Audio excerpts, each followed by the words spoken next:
என்னை தேடும் இறைவனே, உம்மை நாடி வருகிறேன். என்னை தேடும் இறைவனே, உம்மை நாடி வருகிறேன். ஆகஸ்ட் 7ஆம் நாள். இன்றைய தியானத்தின் தலைப்பு பயம், பாகம் 2. வாசிக்க வேண்டிய திருமறை பகுதி சங்கீதம் 34. பயம். கர்த்தர் என்னுடைய எல்லா பயத்துக்கும் என்னை நீங்களாக்கி விட்டார். சங்கீதம் 34:4. இந்த சங்கீதத்தில் பயம் என்ற சொல் 4 முறை பயன்படுத்தப்பட்டுள்ளது. முதலாவது பயம் சங்கீதம் 34:4 நம்மை விட்டு நீங்க வேண்டிய பயங்கள் அனைத்தையும் சுட்டுகிறது. அடுத்து வரும் பயந்தவர்கள் என்ற சொல் கர்த்தருக்கு பயந்தவர்களை சுட்டுகிறது. இந்த பயந்தவர்கள் பாராட்டப்பட வேண்டியவர்கள். 11ஆம் வசனத்தில் இப்படி நமக்கு தேவையான கர்த்தருக்கு பயப்படுதலை அவரே போதிப்பார் என்று பார்க்கிறோம்.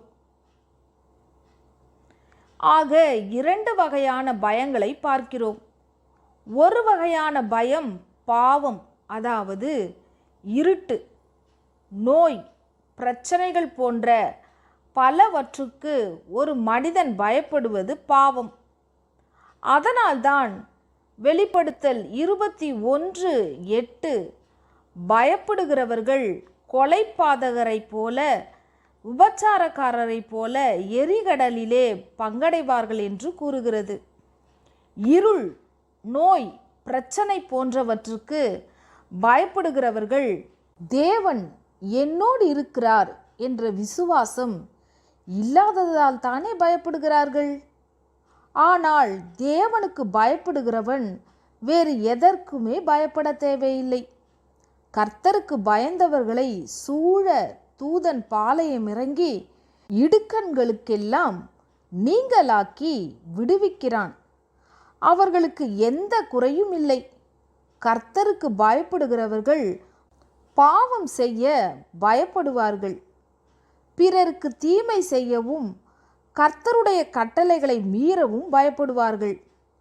இவ்வாறு கர்த்தருக்கு பயப்படாதவர்கள் மற்ற எல்லாவற்றிற்கும் பயப்படுவார்கள்.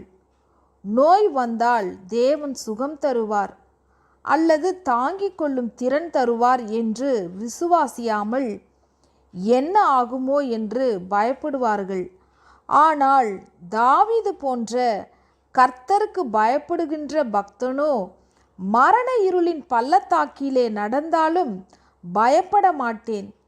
கர்த்தருக்கு பயந்து அவர் வழிகளில் நடக்கிறவனோ குடும்பமாய் ஆசீர்வதிக்கப்படுவான். சங்கீதம் 128.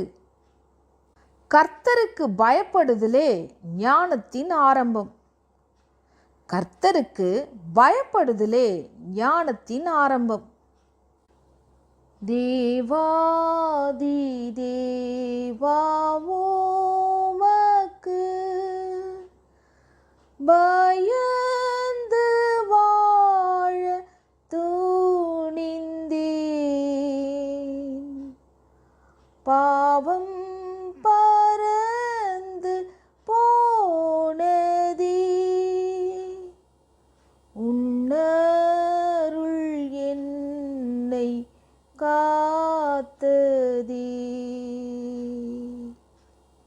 தேவாதி தேவா உமக்கு பயந்து வாழ துணிந்தேன். பாவம் பறந்து போனதே, உன்னருள் என்னை காத்ததே. ஜெபம்.